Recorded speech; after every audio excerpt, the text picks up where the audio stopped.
And so the question that you chose to ask, will it be better where we're going?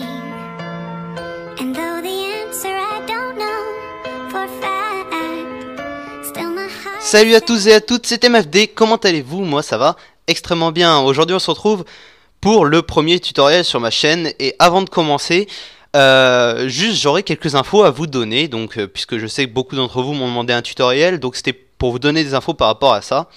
La chose est que je suis en terminale S et que j'ai le bac dans moins d'un mois. Enfin au jour d'aujourd'hui c'est dans un mois pile, au jour où j'enregistre. Et donc je voulais vous dire que certainement le rythme de vidéo allait baisser à une vidéo par semaine, sachant que d'habitude j'en faisais au moins 2 voire 3 par semaine. Donc le rythme de vidéo baissera à une vidéo par semaine. J'essaierai de voir si j'ai le temps de faire un tutoriel, mais ça m'étonnerait. Donc voilà, j'espère que ça vous dérangera pas trop. En tout cas je vous remercie d'être autant à vous être abonné à ma chaîne. Je vous remercie aussi, enfin je remercierai jamais assez Code QG, c'est déjà mon 3e passage sur la chaîne. Vous êtes plus de 400 à me suivre. Je prépare un GFX Pack en ce moment pour vous. Donc un GFX Pack, qu'est-ce que c'est? C'est plein d'images regroupées en un format Photoshop, donc PSD, et donc vous n'aurez qu'à l'ouvrir et après l'utiliser. Je vous apprendrai dans un tutoriel à part comment l'utiliser justement le jour où je vous le proposerai. Je pense vous proposer ça pour les 500 abonnés. Donc voilà, n'hésitez pas à parler de moi autour de vous, n'hésitez pas non plus à liker ou à commenter mes vidéos. Peu importe, voilà, la petite page de pub est finie. Aujourd'hui, je vais vous apprendre à faire la bannière qui est sur ma chaîne, que j'ai appelée la Paint Explosion bannière. Enfin, bannière, je sais pas, enfin comment est-ce qu'on dit en anglais, peu importe, je suis bilingue mais... Là on est sur un tutoriel français, donc je vais essayer plutôt de parler avec l'accent français. Donc voilà, un Paint Explosion. Explosion de peinture. Donc c'est un effet très simple à faire. Franchement n'importe qui peut y arriver. C'est de l'abstrait, c'est quelque chose d'assez joli. Le résultat à la fin est assez clean. Et aujourd'hui je vais essayer de vous faire un tutoriel. Voilà, on est déjà à 2 minutes. Un tutoriel assez bref, donc on va partir pour 25 minutes. Donc c'est parti. Alors pour cela, je vous conseille de télécharger le pack de Gravity, The Gravity Hub. Ça sera dans la description, n'hésitez pas à aller le télécharger, c'est celui que j'utilise. En plus, il y aura le format pour les bannières pour les bannières YouTube, donc n'hésitez pas à y aller. Sachant que la bannière YouTube, c'est pas que la bande blanche, c'est tout. Toute l'image qu'il y a devant vous, c'est YouTube qui est mal foutu, il ne prend en compte que la bande blanche qui est au milieu, mais en réalité il veut une image grande comme ça, donc c'est un petit peu ennuyant mais bon. Et il va falloir que vous alliez sur Google Images pour taper splash.png, enfin splash PNG, comme cela. Et donc vous allez tomber sur des images comme celle-ci, par exemple celle-là là, où j'ai mon curseur, je l'ai pris, celle-là je l'ai pris, celle-là je l'ai pris, celle-là je l'ai pris je crois aussi, celle-là aussi. Laquelle est-ce que j'aurais pris d'autres? Celle-là, voilà, je l'ai pris. Franchement, en fait, j'ai trouvé toutes les images que j'avais besoin pour ma bannière sur Google Images. Il n'y a vraiment pas beaucoup de difficultés. Après, par exemple, j'avais tapé, je sais plus, j'avais tapé un mot genre écriture japonaise, je crois. Écriture japonaise. Hop, je fais un petit test devant vous. Voilà, vous voyez, vous prenez une petite écriture comme ça. N'oubliez pas PNG, ça veut dire qu'il n'y a pas de fond d'arrière, pas de fond blanc, rien du tout. Vous en prenez une, celle qui vous plaît le plus, par exemple celle-là est pas mal. Et vous pouvez après l'ajouter à votre bannière. Excusez-moi pour la porte qui vient de claquer. Ainsi de suite. Donc, moi je vais utiliser un dossier qui se trouve donc... attendez, ça c'était pour une autre bannière que je suis en train de penser. Où est-ce qu'il est? Ça doit être dans les P, voilà. Paint Explosion, hop on va mettre ça comme ça. Donc j'utilise un MacBook Pro, Photoshop CS6, sachez que n'importe qui peut utiliser Photoshop, hein, pas obligé d'avoir un Mac. Donc voilà, les images que j'ai utilisées, il y en a certaines que j'utiliserai pas, par exemple celle-là, je l'ai juste pris parce que ben voilà, c'était de la peinture, ça pouvait être sympa. Mais vous voyez, voilà, j'ai pris des images un petit peu random, et puis finalement les fusionnant, ça donne vraiment quelque chose de très joli. Alors on va commencer sur Photoshop. Sur Photoshop il y a plusieurs outils. Ces outils sont tous répertoriés, excusez-moi, dans la barre d'outils qui est à votre gauche. Donc il y a beaucoup de choses, on les verra au fur et à mesure des tutoriels. Aujourd'hui on va surtout s'intéresser à l'outil texte pour commencer. Alors vous prenez l'outil texte, alors moi mon ordinateur est un petit peu plein, donc forcément l'outil texte prend à chaque fois voilà, un peu de temps à charger. Et vous allez choisir une écriture. Alors moi je me rappelle jamais de l'écriture que j'utilise pour ce truc, je me rappelle juste qu'elle est en haut de la liste. Donc j'ai énormément d'écritures, hein, enfin de police plus exactement. Je sais pas c'est laquelle. Il faudrait déjà qu'elle s'affiche en fait pour que je vois à quoi elle ressemble. Voilà. Attendez que je retrouve. Je crois que c'est celle-là. Voilà, Brundle Fett. Ensuite, vous allez tout simplement cliquer, hein, une fois que vous avez votre quelques textes. Donc vous avez votre petit curseur là comme ça. Vous cliquez et vous avez votre texte. Alors on va augmenter la taille de la police hein, directement. Donc pour ça en fait vous allez en haut là où il y a écrit 12 points. Vous cliquez à droite et vous choisissez. Donc par exemple 72 c'est un petit peu petit. Donc si vous l'augmentez au-dessus de 72 il faut que vous-même vous tapiez. Donc moi en général je mets 150 pour celle-là. Donc voilà, ça prend quasiment toute la hauteur en fait de la bande blanche. Et vous allez taper, donc moi je vais taper tuto. Ou MFD, ouais MFD, ouais voilà, je vais refaire exactement la même si possible. Et vous voyez que même en tapant MFD, je trouve ça trop petit. Il faut vraiment que le texte soit assez imposant sur ce genre de bannière. Donc je vais peut-être mettre à 250, voilà 250 ça paraît bien. Et après vous cliquez sur le petit truc valider toutes les modifications en cours, hop, et vous avez votre texte. Alors votre texte, si vous voulez le centrer au milieu de la bande blanche, vous allez là en bas sur le calque bande blanche, enfin je vais l'appeler bande blanche, voilà, comme ça vous allez reconnaître. Bon, si je sais écrire bande blanche, bien sûr, hop. Voilà, vous allez dessus et vous allez faire commande ou contrôle si vous êtes sur Windows, commande et vous allez cliquer. Et normalement lorsque vous êtes sur commande et que vous êtes au-dessus de l'image, vous voyez là vous avez votre petit doigt normal et lorsque vous appuyez sur commande, un petit carré avec des pointillés apparaît. À ce moment-là, vous cliquez. Et vous voyez que ça vous fait une sélection. Alors qu'est-ce que c'est que ça? C'est tout simplement ça sélectionne l'image. Si je clique sur ça, vous voyez, ça sélectionne en haut et en bas. Et si je clique sur le texte, ça sélectionne le texte. C'est une sélection de l'objet automatiquement. Et une fois que vous avez fait ça, normalement vous êtes sur votre curseur là en haut, donc le premier outil de la barre. Et ici, après option de transfert, vous avez plusieurs options en fait qui sont alignées en haut. Aligné par rapport au milieu, aligné par rapport en bas, par rapport à gauche, par rapport à droite et par rapport au centre en fait, horizontal, vertical. Donc ça c'est ce qu'on va faire aligner les centres dans le sens vertical et aligner les centres dans le sens horizontal, pardon, excusez-moi, voilà, j'ai inversé les deux mais c'est ça en résumé. Donc si par exemple je fais un petit exemple comme ça, je vais bouger mon texte ici, je fais la sélection et je fais centrer et centrer. Voilà, et donc là mon texte est bien centré. Alors, la couleur de mon texte ne me plaît pas particulièrement pour ce que je vais faire. Donc ce qu'on va faire, c'est tout simplement, on va à nouveau le sélectionner. Donc, vous prenez l'outil de texte, vous le sélectionnez. Et ici, vous avez une petite case noire et vous allez cliquer dessus. Alors là, vous avez votre gamme de couleurs. Donc moi, je l'appelle la gamme de couleurs. Hein, c'est pas forcément le cas pour tous, mais vous avez donc pas mal de couleurs. Et vous avez aussi, bien entendu, les couleurs web uniquement, donc qui vont se départager comme cela, c'est-à-dire les couleurs qui ne pourront être imprimées sur le web. Voilà, donc c'est bien plus départagé. Vous voyez, vous avez des courbes ou autres. Si vous n'êtes pas très habile avec Photoshop, n'utilisez pas ça. Moi personnellement, je l'utilise pas souvent, franchement, mais ça vous permet de faire des nuances assez sympathiques et assez originales par rapport à ce que vous aurez choisi au début. Donc ici on va prendre un gris, donc un gris que je vous propose de mettre, en fait vous allez tout à gauche, donc vous êtes dans le gris, dans le blanc, dans le noir, peu importe, vous allez quelque part par là, et ici vous avez le L, et le L en fait ça veut dire luminosité, vous le placez à 50, voilà. Donc là on a notre texte qui est vraiment pas très joli comme ça, et on va changer son orientation. Alors pour changer l'orientation vous allez faire commande T ou CTRL T, ou sinon je crois que c'est dans, si je me trompe pas, c'est dans calque, et c'est dans... attendez, je me rappelle parce que je n'utilise pas souvent cette chose-là, ou peut-être pas. Attendez. C'est génial en fait, je m'en rappelle plus. Déformer le texte, je crois que c'est ça. Je suis pas sûr, mais peu importe, utilisez les raccourcis. Franchement, sur Photoshop, ça vous aidera beaucoup. Donc, utilisez les raccourcis, donc commande T ou CTRL T. Et là, vous voyez que c'est sélectionné. Alors ensuite pour bouger, vous voyez que si par exemple je prends ça, ça change juste la forme, c'est pas vraiment intéressant. Donc en fait ce qu'on va faire, c'est on va aller sur un petit coin, là, un petit carré, vous allez faire commande ou contrôle et vous le maintenez. Et donc là normalement une flèche blanche apparaît, et ensuite en cliquant et déplaçant, mince, excusez-moi, attendez 2 secondes. C'est vrai que j'ai oublié un petit détail, excusez-moi.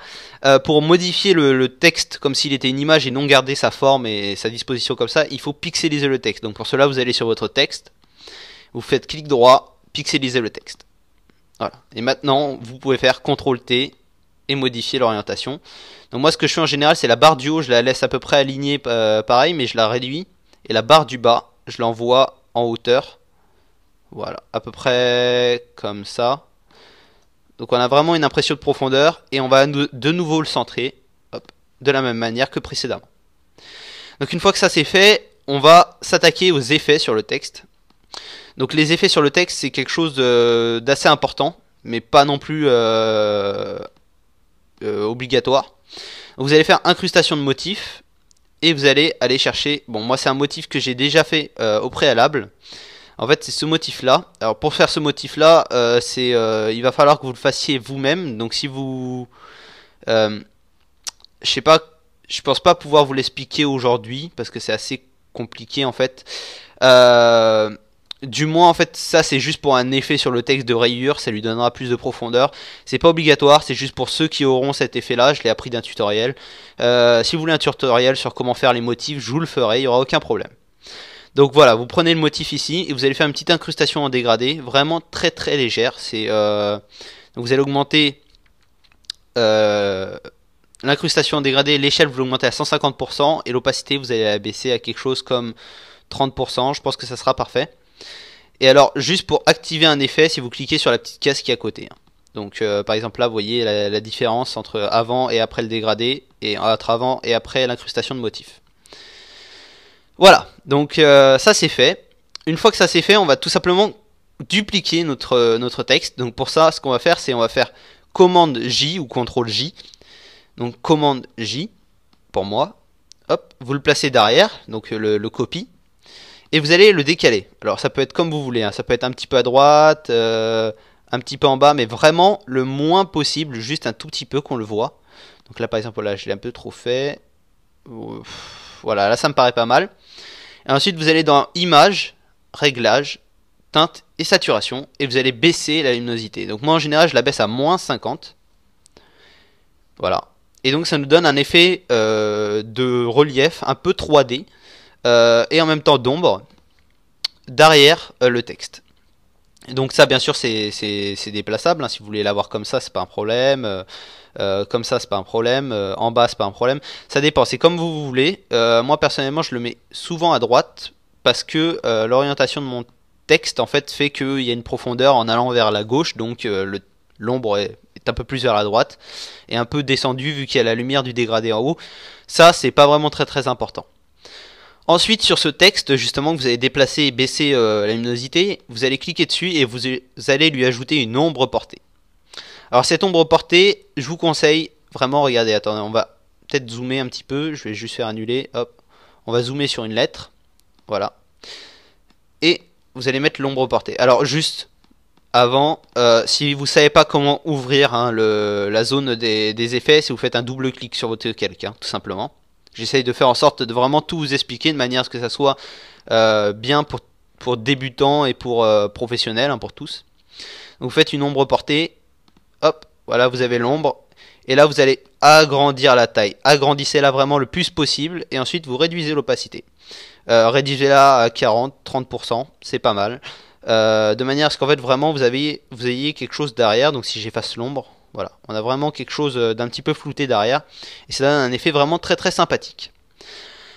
Alors, une fois que ça c'est fait, vous allez vous attaquer à la peinture. Donc, on va ouvrir un autre dossier. Et donc, par exemple, moi, la première peinture que j'avais prise, c'est celle-là, la Orange Splash.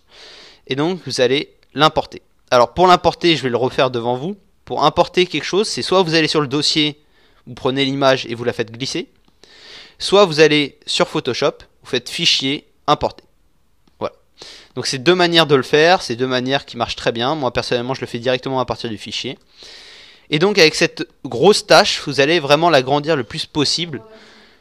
Vous allez vraiment l'agrandir le plus possible de manière à ce que elle recouvre tout le texte en fait. Puisque c'est ce qui va faire votre fond en fait en quelque sorte. Donc par exemple là ça me paraît pas mal. Voilà. Et vous allez la laisser comme ça. Vraiment, là, vous touchez rien. Ensuite, vous allez prendre une autre image de peinture. Hop, celle-là, par exemple. Moi, c'est celle que j'avais utilisée. Et vous allez la placer en dessous du texte. Et vous allez la dupliquer. Donc, comme d'habitude, CTRL-J. Et vous allez la placer l'une après l'autre, quoi, en fait, en continu. Alors, je sais que ça rend pas très joli sur le moment. En fait, c'est juste parce que comme on est vraiment dans un effet de peinture, ça vous permet donc d'avoir un effet de dégoulis en fait ça coule en fait en bas et donc ça fait plutôt joli. Une fois que vous avez fait ça pour en bas, vous allez fusionner tous vos calques. Donc pour fusionner, vous les sélectionnez tous. Donc pour tous les sélectionner, vous en sélectionnez un. Vous allez tout en haut, vous faites Shift et vous cliquez sur celui de tout en haut. Et donc du coup en fait ça sélectionne tous les calques qu'il y a entre le premier et le dernier. Et ensuite vous faites commande E ou CTRL E pour tout fusionner. Voilà. Une fois que ça c'est fait, donc vous voyez que là maintenant j'ai plus qu'un calque qui déplace tout. Et vous allez faire CTRL J, CTRL T. Commande J, commande T, hein, bien sûr. Et donc là, vous voyez qu'on a notre deuxième calque hein, qu'on a copié, qui peut être transformable. Et donc pour le transformer, en fait ici, il y a quelque chose ici qui est le L et le H. Alors H c'est hauteur et L largeur. Et le L, on va le mettre à -100. Alors pourquoi mince, oups. En plus je dis des bêtises, excusez-moi. C'est le H qu'il faut mettre à -100. Hop, parce que si vous inversez la hauteur de 100%, et bien forcément ça se retrouve à l'envers. Voilà, donc c'est une manière de faire un effet miroir avec des objets assez simplifié et assez rapide. Ensuite vous copiez votre calque, hop, d'en haut une fois, d'en bas une fois, et vous le mettez au milieu de manière à ce que ça cache le plus possible. Et vous fusionnez le tout. Voilà. Donc là on a vraiment quelque chose de moche, hein, on est d'accord. Et la couleur du calque vert me plaît pas. Donc parce que je veux vraiment avoir quelque chose d'orange rouge. Donc ce qu'on va faire, c'est qu'on va tout simplement aller dans Image, Réglages, Teinte et Saturation, en ayant le calque sélectionné, et on va changer la teinte. Donc moi par exemple je vais l'envoyer dans un orange un petit peu dégueulasse, celui-là, voilà, c'est celui-là que j'avais utilisé je crois si je me trompe pas. Donc voilà, on a du rouge qui ressemble un petit peu à ce rouge là, ici, voilà, du orange là, donc ça donne un effet vraiment moche, mais je peux vous jurer que plus tard ça va donner un effet très très joli. Donc ensuite pour ajouter de la texture à ça, moi j'avais pris des types de peinture, donc qui sont là, voilà, des types de peinture, et j'en avais pris une assez visible, donc j'avais pris celle-là. Hop, voilà. Et j'avais coupé tout le reste. Alors pour couper une image, tant qu'elle est avec la petite feuille en bas, vous pouvez rien faire dessus, vous pouvez pas couper, pas changer la couleur, rien du tout. Par contre, une fois que vous pixelisez le calque, donc clic droit, pixeliser le calque, vous pouvez faire ce que vous voulez. Donc hop là, et vous coupez. Donc pour couper, c'est CTRL X.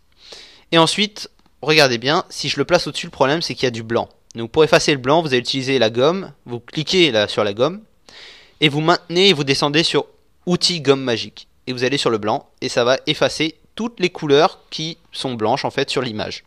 Donc voilà, ça efface mal, mais sur des choses qui n'ont pas besoin d'être bien faites, c'est largement suffisant. Ensuite vous faites la même chose que vous avez fait pour le calque en dessous. C'est-à-dire vous allez copier plein de fois votre image et vous allez la placer derrière. Voilà. Hop. Alors sachez que j'essaierai de mettre dans la description la manière de télécharger mon dossier, comme ça vous aurez directement les images et pas besoin de les trouver. Dans le cas où c'est pas possible, ben, ça sera pas possible. Voilà. Je suis désolé. Donc une fois que ça c'est fait, donc à la base on était comme ça en normal. Et en fait on va incruster à la chose. Donc pour ça en fait en haut vous avez en dessous de type et à côté d'opacité, vous avez une zone en fait avec écrit normal. Donc si vous cliquez dessus, vous avez plein de différentes en fait de types de fusion en fait, je les appelle les types de fusion. Des calques, donc ça permet de faire une superposition, une densité de couleur, ainsi de suite. À vous de tous les tester pour voir ce qui vous plaît le plus, une lumière tamisée ou autre. Actuellement, je préfère l'incrustation pour ça. Et ensuite, on va faire un effet, donc vous allez dans filtre, atténuation, flou gaussien. Alors ce flou gaussien, qu'est-ce que ça fait? Ça prend tout simplement toutes vos images et ça les floute le plus possible. Donc en fait ce que je vais faire, c'est que je vais le placer à 8, qui est un flou que j'aime bien. Et donc du coup en fait vous avez vraiment un fond avec du noir, du blanc, des couleurs un petit peu... Enfin c'est vraiment une nuance de couleur qu'il y a derrière et ça fait vraiment très joli, comme si la peinture n'avait pas fini de sécher en fait en résumé. Et c'est vraiment quelque chose d'assez sympathique sur le calque. Alors ensuite on va, pour créer une impression de réalisme, on va importer une image encore de peinture explosée et on va l'ajouter à notre texte. Alors pourquoi au texte? Tout simplement parce que s'il y a eu une explosion de peinture, d'accord il y en a derrière, mais le texte ne peut pas être clean à tout prix, donc il faut un petit peu de réalisme quand même. Vous allez copier ça plein de fois, vous allez tout fusionner bien entendu comme d'habitude, et ensuite vous allez aller entre le calque de peinture que vous avez mis au-dessus de votre texte et votre texte justement, et vous allez faire Alt. Et normalement un carré avec une flèche blanche apparaît. À ce moment-là, vous pouvez cliquer. Et donc vous voyez ce que ça a fait, c'est que le calque qui est au-dessus du texte n'apparaît que dans la zone du texte. Alors ce rouge là, ça va pas du tout avec le texte. Ce qu'on va faire, c'est qu'on va changer la couleur tout simplement en faisant teinte et saturation comme d'habitude. Alors juste, on va baisser la saturation à 0 et on va baisser la luminosité à moins 30 à peu près. Voilà, pour que ça soit bien visible quand même. Donc voilà, là on a déjà un effet pas très joli, mais ça commence à prendre forme. Je regarde à combien de temps est-ce qu'on est, on est à 20 minutes. Bon bah écoutez, j'espère que le tutoriel durera pas plus de 30 minutes, j'essaie d'aller le plus vite possible. Ensuite, une fois que ça c'est fait, vous allez aller prendre un autre effet de peinture. Donc après ça c'est au fur et à mesure, c'est vous qui choisissez ce que vous voulez. Moi personnellement j'avais pris cette peinture là parce qu'elle prenait bien la forme du texte que je voulais. Donc là je vais prendre la gomme. Hop, voilà, je vais pixeliser le calque et je vais effacer ce qui m'intéresse pas. Donc le bleu par exemple ici, le vert en bas. Voilà, hop là. Et donc ça je vais le placer derrière le texte, ici. Et je vais rien toucher, je vais juste le dupliquer, l'envoyer de l'autre côté, faire un petit CTRL T, la hauteur, comme tout à l'heure. Hein, vous avez vu, c'est assez répétitif en fait Photoshop. Là c'est CTRL T pour la hauteur, vous mettez à moins 100. Et pour la largeur aussi, pour vraiment avoir un effet d'inversement en fait. Mais Photoshop est vraiment quelque chose d'assez répétitif. Hein. Donc une fois que vous avez appris une technique, vous pouvez la réutiliser 20 fois dans une même création, ça n'a pas trop de problème. Donc une fois que vous avez fait ça, vous allez ajouter par-dessus un calque qu'on appelle courbe de transfert de dégradé. Alors ce courbe de transfert de dégradé, ça vous permet de faire des color correction, donc des corrections de couleurs. Moi personnellement j'aime beaucoup faire ça. Et donc ce qu'on va faire ici, c'est on va prendre le calque noir et blanc. Alors le calque noir et blanc, le voilà. Donc simplement la couleur à la position 0% c'est noir et à 100% c'est blanc. Tout simplement. Voilà, normalement vous l'avez déjà en prédéfini. Hein. Et donc ici on a ça. Ensuite par-dessus on va rajouter une autre courbe de transfert de dégradé. Donc vous cliquez sur la petite barre noire et blanche là ici pour ouvrir l'éditeur de dégradé. Et vous allez faire un nouveau dégradé. Alors ce nouveau dégradé, celui-là est un peu spécial. À la position du noir, vous mettez 37, 37, 37 là, en bas, où il y a le Alt. En fait, ça vous permet de donner toutes les couleurs ont un chiffre. Donc 37, 37, 37. Et à la place du blanc, vous mettez une couleur un petit peu beige qui est du F8EAD9. Voilà. Donc n'hésitez pas à mettre la vidéo en pause au cas où vous ayez besoin d'un petit peu mieux voir.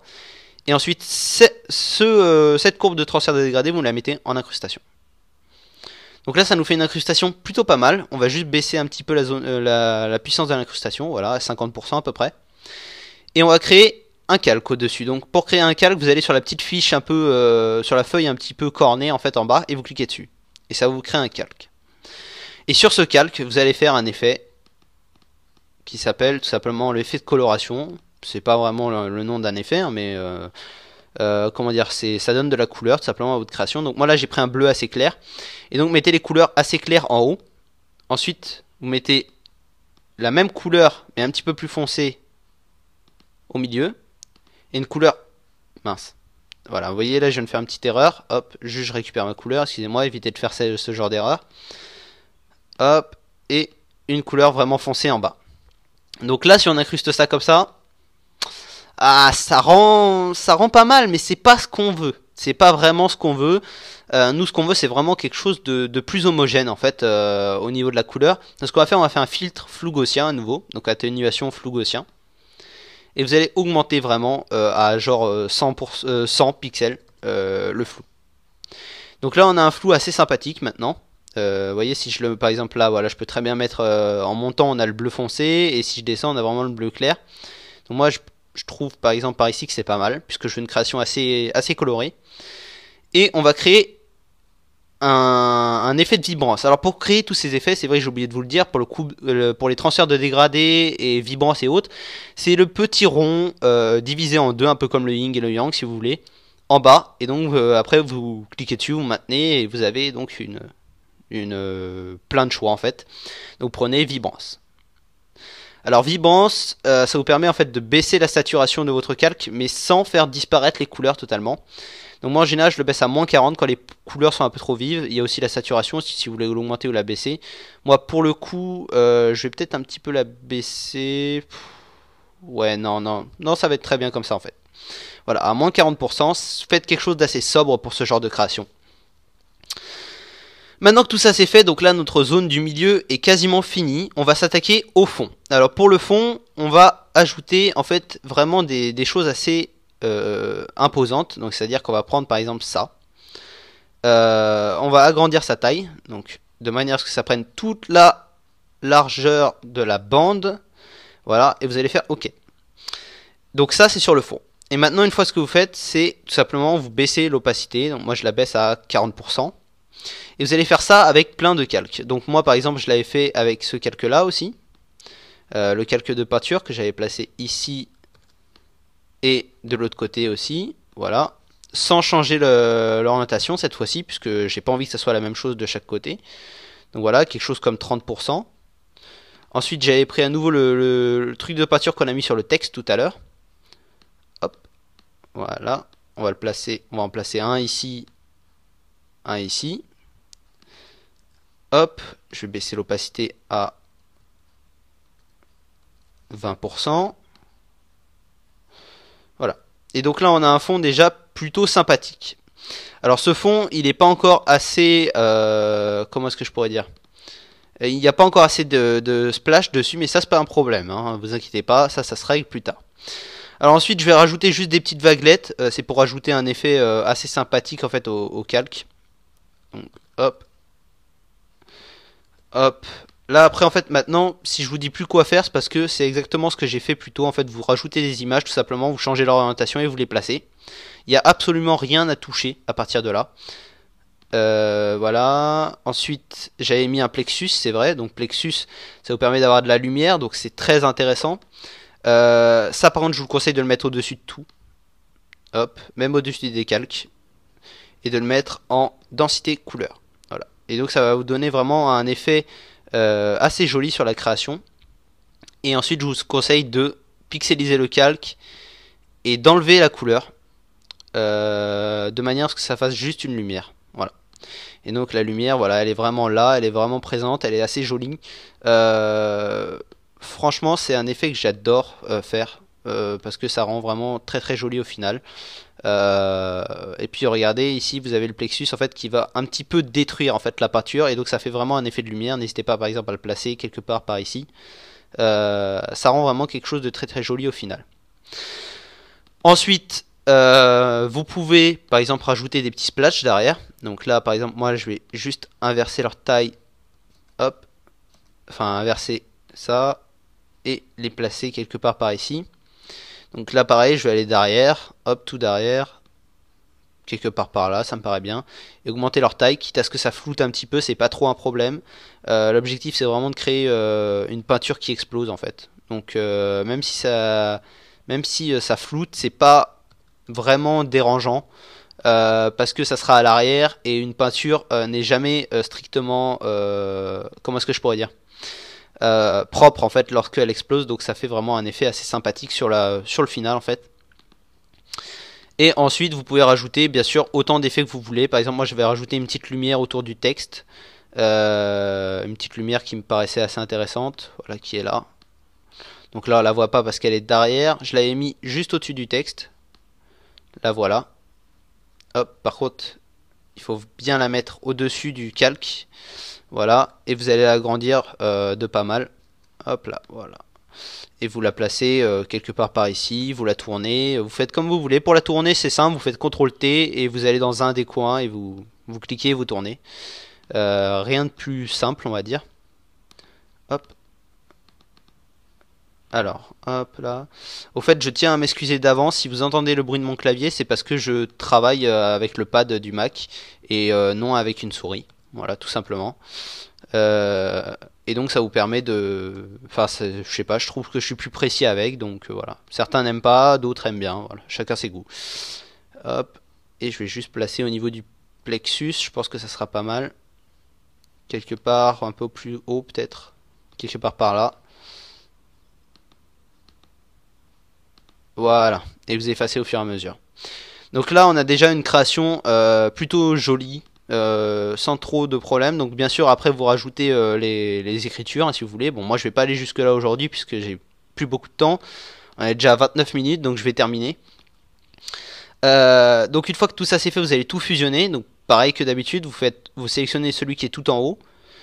Vous allez tout en bas, Shift, et vous sélectionnez, vous faites CTRL E. Voilà. Ensuite, vous allez dupliquer l'image. Hein, donc regardez bien, il n'y a rien si j'efface, tout est fusionné. Donc vous allez dupliquer. Vous allez dans Filtre, Atténuation, Flou radial. Et dans Flou radial, vous allez faire un zoom avec une valeur de 10. Et donc qu'est-ce que ça va faire? Ça va vraiment faire une explosion. Vous voyez, comme ça va vraiment venir vers vous.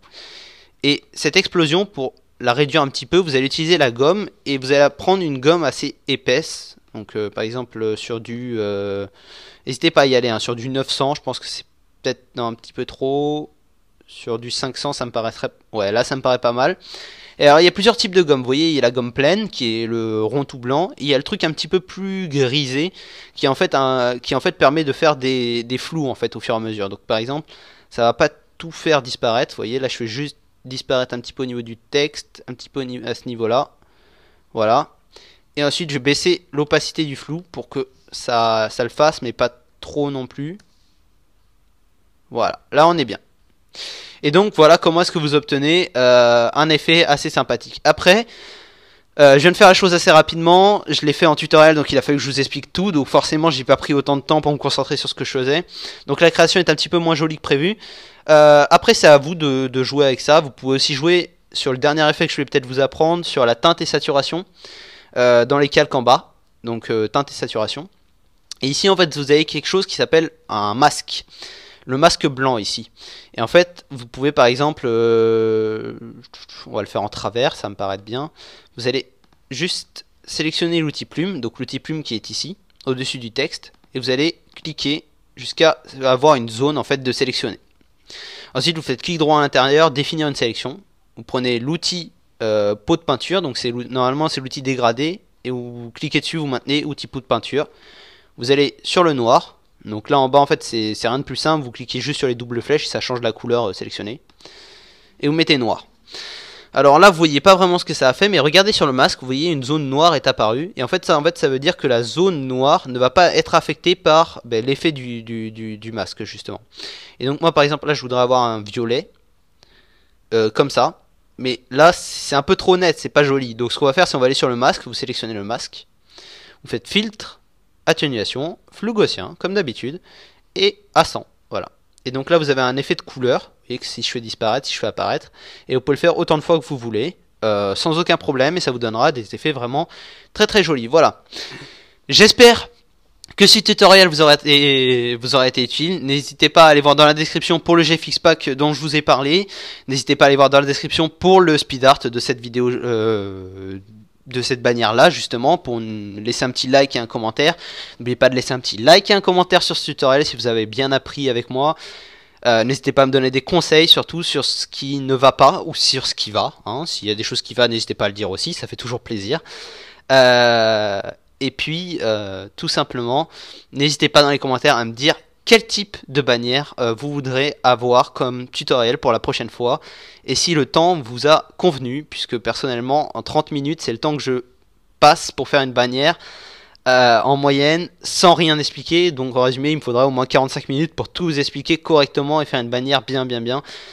Donc voilà, j'ai essayé de faire le mieux possible en espérant que ça vous aura suffi.